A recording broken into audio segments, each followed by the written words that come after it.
Everything you do for the board and for the organization, and we appreciate all of the volunteers who make LSO as successful as it is. Behind every successful cabinet minister, there is a strong civil service and a deputy minister who is able to balance politics and reality.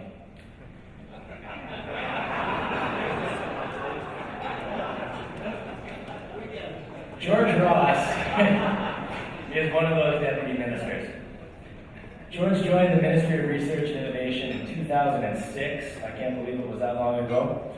He was an immediate supporter of the life sciences industry. And from his background in the Ministry of Natural Resources, he knew that Ontario was a big province and that it extended far beyond the hospital corridor in downtown Toronto. He understood that life sciences included bioremediation, biofuels, agriculture, all of the things that are important to our sector, and he immediately picked that up. Deputy Ross is pragmatic and he's approachable. During his time in research and innovation, he was as successful managing his stakeholders as he was managing his ministers. And I actually had a meeting with Minister Murray this morning, and I mentioned that I was going to be giving you this award, and he said, "Oh, can I contribute a few lines to the speech?" I think it's best if I just share those with you after, and save the audience. But George, it's because of your leadership that Life Sciences Ontario now has a working partnership with the Government of Ontario. And that project-based funding that we've received has created tremendous momentum in our sector. And the Ontario government now has a strong industry organization partner to help promote the province in Canada and internationally. It is an honor to be able to present the Life Sciences Public Service Award to you this evening.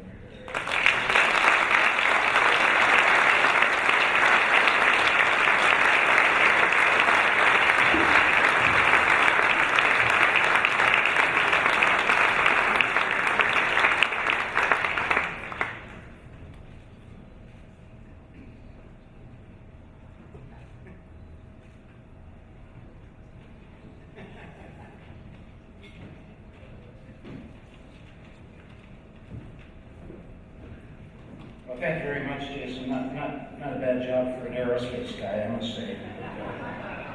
For any of you that don't know him, he spent the majority of his career working in biotech, and he's gone to the other high-tech industry, aerospace, but we'll get him back at some point in time, I'm sure.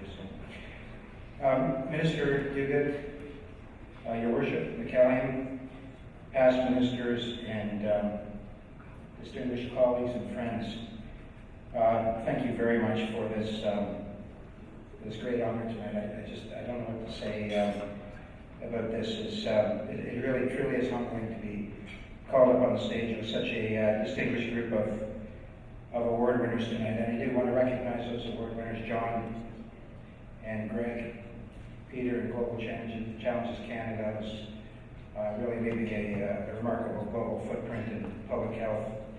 And my good friend Joe Rotman, who over the past several years has not only been a mentor to me and many others, but has become a good friend and somebody I've relied on from time to time to give me advice and direction. And whenever I think of Joe, I always think of a generation of successful Canadians who found something good about this country and were prepared to devote a big part of their lives to the growth of this country.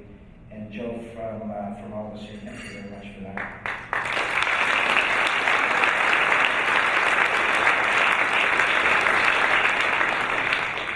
So in the crowd here tonight, we have many successful entrepreneurs, people from business, politicians.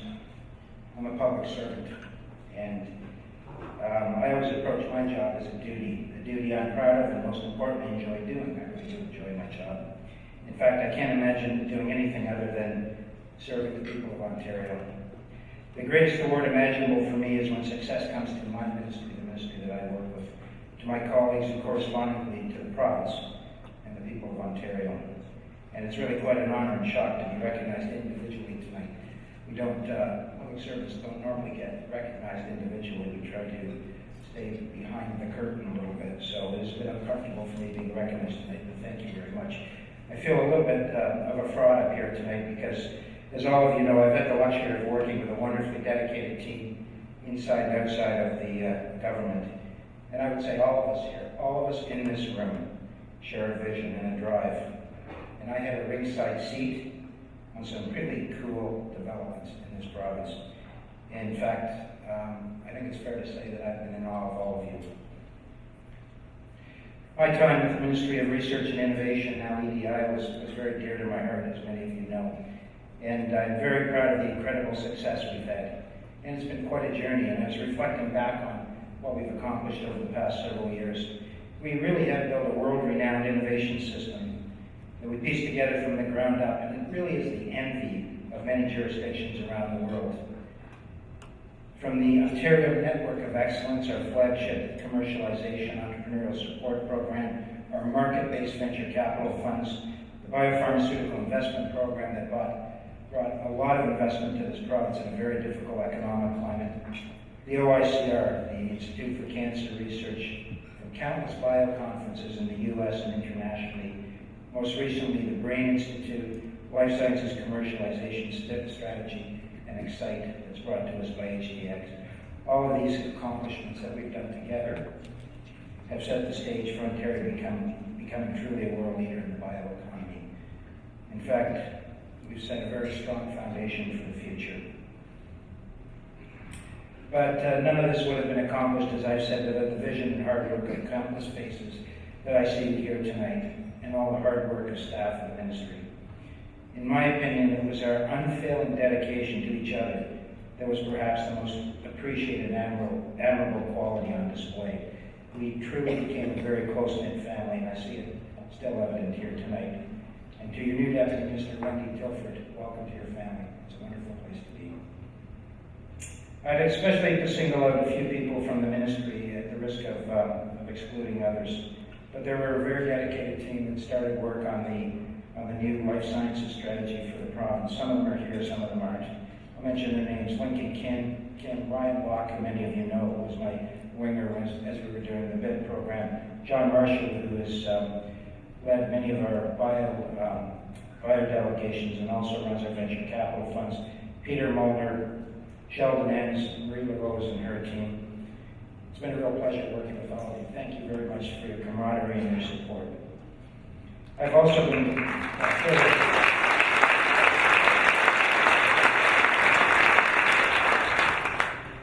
beyond Joe Rodman, I've also been blessed to have some really tremendous mentors along the way. Some of them are here tonight, and many of you will share mentorship from them with me. John Evans, obviously, to all of us, was the leading light, along with Cal Stiller, who's here with us tonight. Lou Siminovich, who said to me when I started in this ministry, his view was that I would be useless because I wasn't a scientist. But actually, I kind of surprised him a little bit towards the end, so that's high praise from Lou.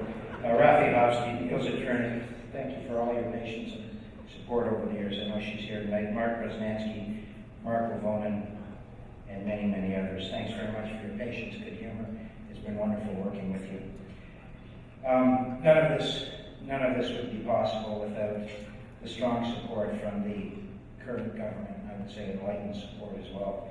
I've had the honor of working with several ministers, bringing several styles to the table, I think it's fair to say. All of them have a dogged determination to deliver on the best public policy results. Our first minister, Premier McGuinty, was our inspiration, followed by Minister Wilkinson, who's here with us tonight. Minister Malloy, there.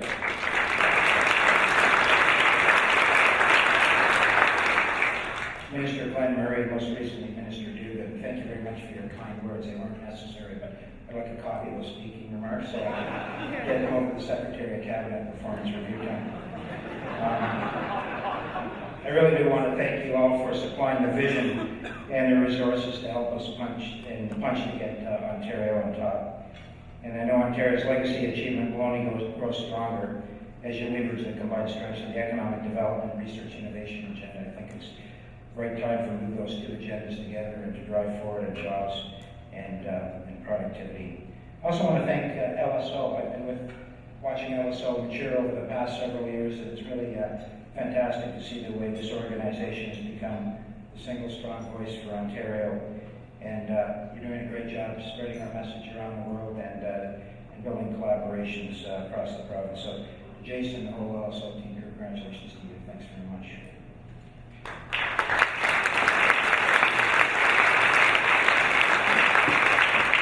So I'm not prepared to stand up here and commit social suicide, so I am going to acknowledge my beautiful wife who's sitting down in front of us tonight, Trudy. Trudy, I only have one thing to say to you tonight. That's I'm really sorry for everything over the years. So just let me conclude by saying, I think the minister said tonight times have changed.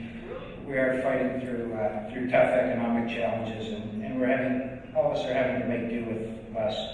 But I think because of the foundation we've set, Ontario is going to come through stronger than ever, and really it's in no small part due to what this industry brings to the table.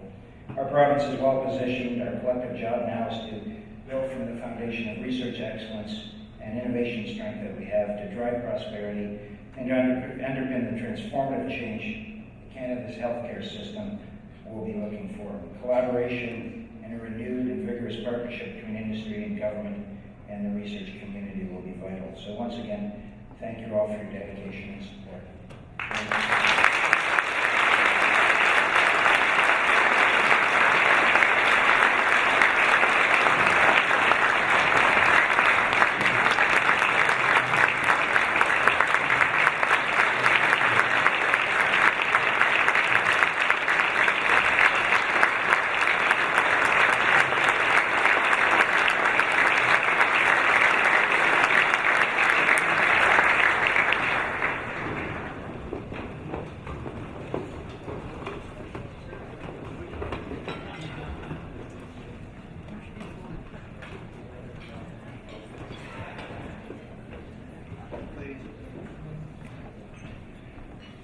Ladies and gentlemen, would you please welcome to the podium the past chair of Life Sciences Ontario, Mr. Lorne Nico.